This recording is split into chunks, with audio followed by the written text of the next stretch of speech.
नमस्ते, टीएनए आपकी आवाज़ में आपका स्वागत है। आज मैं आया हूं आपके सामने एक किस्से के साथ और बहुत ही रोचक किस्सा है। कैसे एक पादरी जो कि राष्ट्रीय स्वयंसेवक संघ के करीब आता है और इस जानकारी को लेने के लिए आता है कि संघ में क्या होता है, संघ राष्ट्रीय स्वयंसेवक संघ की क्या गतिविधियां हैं, वह इन सब बातों को जानने के लिए एक जासूस के तौर पर आता है। और जब संघ की शाखाओं में आना शुरू होता है और जब सब संघ के लोगों के संपर्क में आता है तो उसके साथ उसके जीवन में एक बहुत बड़ी घटना घटती है, जिस विषय पर हम आपको कुछ बताने जा रहे हैं। राष्ट्रीय स्वयंसेवक संघ के प्रचारक व हिंदू जागरण मंच बिहार झारखंड के क्षेत्रीय संगठन मंत्री डॉक्टर सुमन कुमार कभी पादरी थे जो ईसाई धर्म का प्रचार करते थे। सुमन कुमार को लोग पहले पादरी रॉबर्ट सोलोमन के नाम से जानते थे। ये लोगों का धर्मांतरण कराते थे। हालांकि जब वे आरएसएस की विचारधारा और संघ के अधिकारियों से मिले तो उनसे इतने प्रभावित हुए कि खुद का धर्म परिवर्तन कर अपना नाम बदलकर डॉक्टर सुमन कुमार रख लिया और संघ के प्रचारक बन गए। ऑक्सफोर्ड यूनिवर्सिटी में ऑर्गेनिक रसायन में रिसर्च करने के दौरान ही वे पादरी बन गए थे। धर्मांतरण के काम को लेकर इनका भारत के दक्षिण राज्य तमिलनाडु के चेन्नई में 1982 से आना जाना शुरू हुआ। रिपोर्ट के मुताबिक संघ की गतिविधियों को नज़दीक से समझने के लिए ईसाई मिशनरियों ने 25 वर्ष की उम्र में यानी कि साल 1984 में इन्हें भारत भेजा था। वे यहाँ 2 वर्षों में संघ के कामों और हिंदू चिंतन व दर्शन से इतने प्रभावित हुए कि खुद हिंदू धर्म को ही अपना लिया।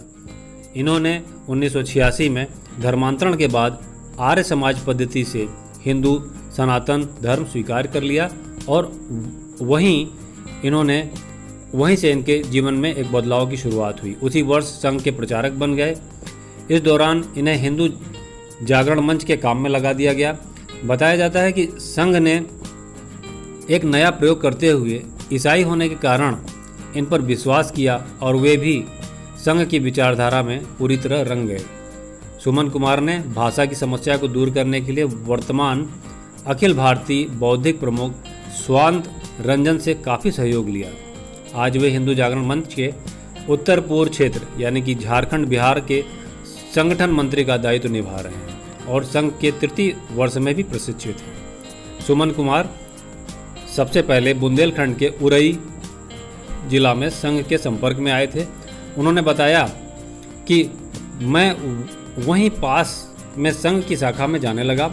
यह सभी वर्ग के लोगों के लिए शुरू से ही खुला हुआ था, यानी कि शाखा में किसी के आने जाने पर या किसी वर्ग के आने जाने पर किसी प्रकार की रोक नहीं थी और उनका भी वहाँ नज़दीक की शाखा पर जाना शुरू हुआ।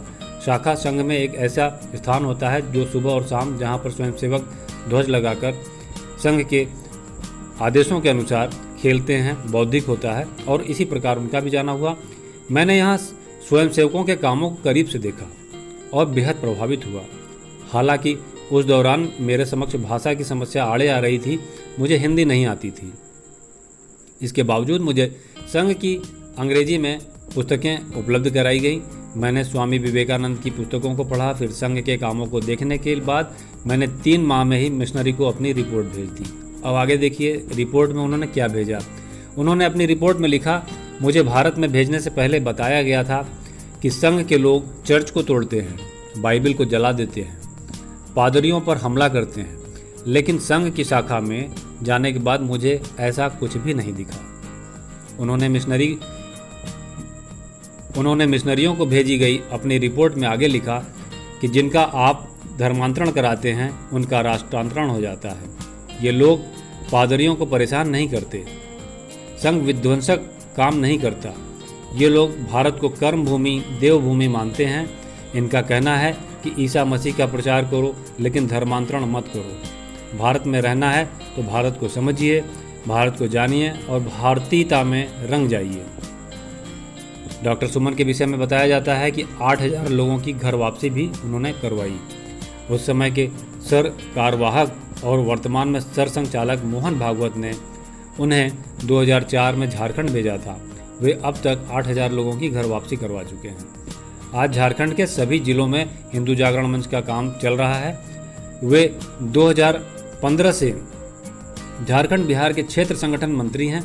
डॉक्टर सुमन की दिलचस्प कहानी को सुनने के बाद हर कोई अपने जीवन में एक बार आरएसएस की विचारधारा के करीब जरूर जाना चाहेगा। डॉक्टर सुमन कुमार के जीवन के बदलाव और उनमें आए परिवर्तन के विषय को देखते हुए और उनके जीवन के किस्से को सुनते हुए यह बात जरूर दिमाग में आती होगी कि उनका जीवन की बातें जितनी दिलचस्प रही हैं कि सुनने के बाद हर कोई अपने जीवन में एक बार आरएसएस की विचारधारा को करीब से देखने की कोशिश जरूर करेगा और निश्चित रूप से जब वो देखने की कोशिश करेगा तो उसको भी राष्ट्रीय स्वयंसेवक संघ डॉक्टर सुमन कुमार की तरह ही दिखाई देगा। तो यह रहा आज का हमारा किस्सा, जो कि डॉक्टर सुमन कुमार, जो कि एक भूतपूर्व पादरी थे, उन पर आधारित था। डॉक्टर सुमन कुमार के जीवन का यह किस्सा आपको कैसा लगा, इस विषय में आपकी क्या राय है, हमें कमेंट बॉक्स में ज़रूर बताएं। और राष्ट्रीय स्वयंसेवक संघ के बारे में आप क्या सोचते हैं यह भी बताएं। फिर आता हूं कुछ ऐसी ही जानकारियों के साथ। तब तक के लिए धन्यवाद, नमस्कार, वंदे मातरम।